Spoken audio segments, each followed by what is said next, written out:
Halo, kembali lagi ke channel ini, dan untuk minggu ini aku punya 3 berita. Oh ya, untuk pengingat aja, yang berita kedua tentang Boku no Hero Academia, itu spoiler ya. Jadi hati-hati. Lewatin aja kalau kamu belum baca komik chapter 336 sampai 337. Oke, mari kita langsung saja ke berita. Let's go! Kabar gembira untuk penggemar K-pop dan K-drama, karena tahun ini banyak idola dan aktor yang akan menyelesaikan wamil atau wajib militernya. Wamil sendiri dijalani pemuda Korsel selama 2 tahun lamanya, dan berita ini berdasarkan artikel. Tapi aku hanya akan membacakan beberapa nama di antaranya, berdasarkan tweet ini. Yang pertama adalah aktor Woo Do-hwan yang menyelesaikan wamilnya pada tanggal 5 Januari kemarin. Sebelum wamil, Woo Do-hwan telah membintangi berbagai drama dan film seperti The Divine Fury, Tempted, dan King Eternal Monarch, dan masih banyak lagi. Agensinya K-East sudah mengonfirmasi kalau Woo Do-hwan akan langsung kembali ke layar kaca selepas wamil. Dan proyek terbarunya ini adalah drama produksi Netflix, yaitu Hunting Dogs. Kemudian yang kedua adalah anggota boy group Winner, Seunghoon, yang dijadwalkan menyelesaikan masa wamilnya pada tanggal 14 Januari nanti. Seunghoon adalah member kedua Winner yang menjalani wamil. Dan Seunghoon dulu memulai masa wamilnya pada tanggal 16 April 2020 dan menjalani kewajibannya dalam bidang pelayanan masyarakat. Lalu untuk tahun ini juga, EXO-L dapat menjemput 3 member boy group EXO sekaligus. Member tersebut adalah member EXO Suho dan Chen yang dikabarkan akan menyelesaikan wamilnya pada paruh pertama tahun 2022, dan member Baekhyun yang dijadwalkan selesai pada akhir tahun 2022. Suho memulai masa wamilnya pada tanggal 14 Mei 2020, sementara Chen pada tanggal 26 Oktober 2020, dan Baekhyun pada tanggal 6 Mei 2020. Kemudian solois beserta member Block B, Zico, juga dijadwalkan menyelesaikan masa wamilnya tahun ini, tepatnya pada akhir April nanti. Zico sendiri memulai masa wamilnya pada tanggal 30 Juli 2020 di bidang pelayanan masyarakat.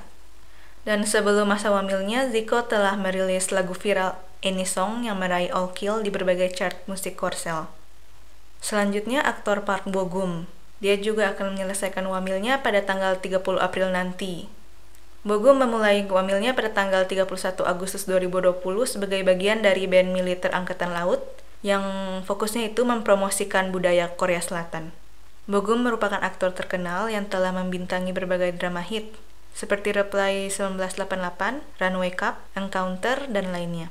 Dan terakhir adalah member boy group SHINee, Taemin, yang kabarnya akan bebas dari wamil pada tanggal 30 November 2022. Setelah sebelumnya dia memulai masa wamilnya pada tanggal 31 Mei 2021. Taemin akan menjadi member terakhir SHINee yang menyelesaikan masa wamilnya. Dikabarkan SHINee akan mulai aktif lagi untuk promosi grup setelah Taemin kembali nanti. Oke, sebelum aku mulai ngebahas berita ini, mau spoiler alert dulu ya. Ini berita dari chapter 336 sampai 337 dari manga Boku no Hero Academia. Di chapter ini kita akhirnya tahu siapa pengkhianat sekolah yang bersekongkol dengan All for One, dan juga kita dapat spoiler wajah asli Invincible Girl, si Hagakure. Jadi kalau kamu baca manganya belum sampai situ, mending lewatin berita ini dulu ya. Oke, mari kita bahas beritanya. Ini awalnya tuh aku hampir ke spoiler di Twitter, jadinya aku memutuskan untuk sekalian maraton aja manganya untuk tahu trailernya langsung. Seperti yang kau tahu, jika kamu ngikutin manga atau animenya, pernah ada scene yang ngomongin tentang kecurigaan kalau ada orang dalam, alias pengkhianat, yang membocorkan hal-hal yang harusnya rahasia ke penjahat. Nah, di chapter 336 ini akhirnya kita tahu bahwa pengkhianat itu ternyata drumroll. Aoyama Yuga, teman kelas Midoriya yang sudah sering kita lihat di banyak episode. Aku udah ada feeling sih sebelumnya kalau Aoyama pengkhianatnya, karena dia agak aneh. Rasanya kayak dia nggak natural, kayak dia menyembunyikan dirinya yang sebenarnya.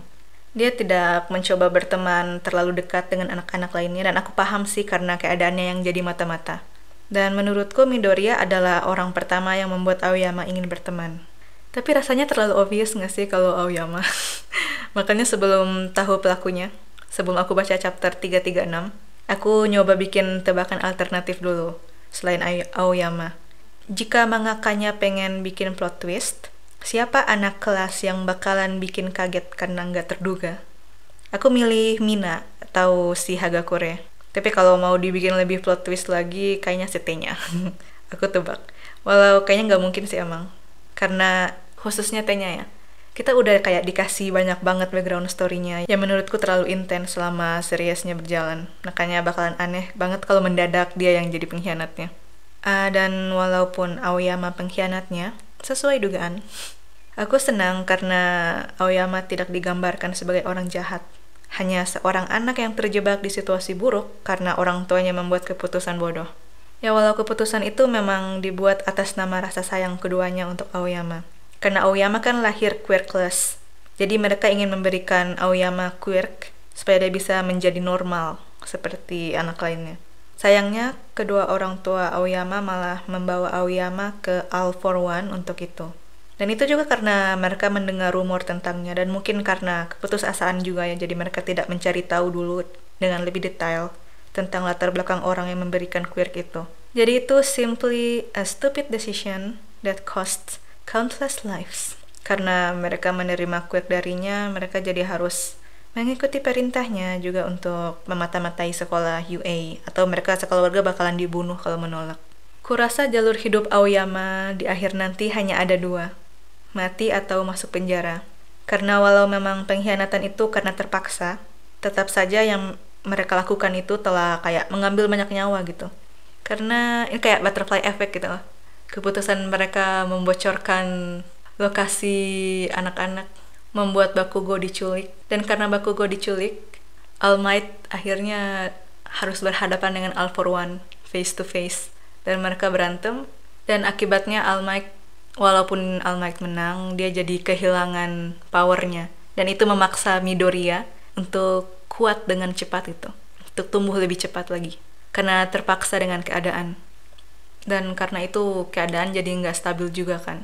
Jadi itu bukan kesalahan yang hahaha maaf ya yang nggak bisa diselesaikan cuma dengan kata maaf doang. Jadi ya aku rasa Aoyama di akhir nanti bakalan mati karena dia akan mengorbankan dirinya ya untuk menebus kesalahan-kesalahannya, klise shonen style. Tapi aku bisa salah, siapa tahu mangakanya punya plot twist lain untuk hidup Aoyama ke depannya. Oh ya, dan setelah ketahuan kalau Aoyama itu pengkhianatnya, pihak sekolah dan pemerintah mempertimbangkan untuk menggunakan Aoyama sebagai double agent untuk memata-matai gerak-gerik All for One juga.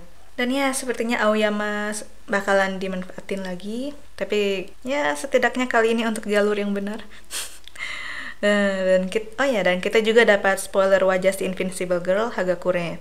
Walau udah terlalu jelas sih, tapi kelihatan lah dikit. Ya, akhirnya dua misteri itu terpecahkan dalam 2 chapter. Aku nggak sabar nanti untuk animenya, gimana mereka ngeeksekusinya. Dan juga bagaimana nanti kisah akhir Aoyama. Teruntuk para penggemar film horor, berita ini untukmu. Film Pengabdi Setan dikabarkan akan mendapatkan sequelnya tahun ini, tepatnya di paruh kedua tahun 2022 nanti. Produser rapi film, Sunil Samtani, mengabarkan kalau sequel Pengabdi Setan saat ini masih dalam proses syuting. Dan Pengabdi Setan sendiri adalah film horor yang disutradarai oleh Joko Anwar dan dirilis pada tanggal 20 September 2017. Dan film ini merupakan remake dari film berjudul sama yang dibuat pada tahun 1980 silam. Film Pengabdi Setan mendapatkan kesuksesan besar dan pada minggu debutnya berhasil menarik lebih dari 1 juta penonton. Film ini juga mendapat banyak nominasi penghargaan di Festival Film Indonesia dan menjadi salah satu film dengan nominasi terbanyak sepanjang sejarah event tersebut. Untuk merefresh memori, karena emang filmnya udah lama banget, film Pengabdi Setan bercerita tentang kisah sebuah keluarga yang kedatangan sosok ibunya yang sudah meninggal. Aku masih ingat dengan bel yang digunakan ibunya untuk memanggil orang, dan juga lagu Kelam Malam. Lagu Kelam Malam emang bikin bergedik banget. Aku masih ingat betapa tegangnya aku saat mendengar musik itu. Jadi aku akan menantikan perilisan sequelnya nanti, walau aku nggak tahu apa akan jadi kelanjutan dari film pertamanya, atau ceritanya akan 100% berbeda. Dan juga apa mereka akan tetap memakai musik Kelam Malam, atau malah musik yang baru. Ya, ayo kita tunggu saja informasi berikutnya. Demikian berita untuk minggu ini, semoga menghibur, informatif, dan bermanfaat. Terima kasih banyak atas perhatiannya. Like dan subscribe jika berkenan. Dan kita ketemu lagi Senin depan. Bye-bye.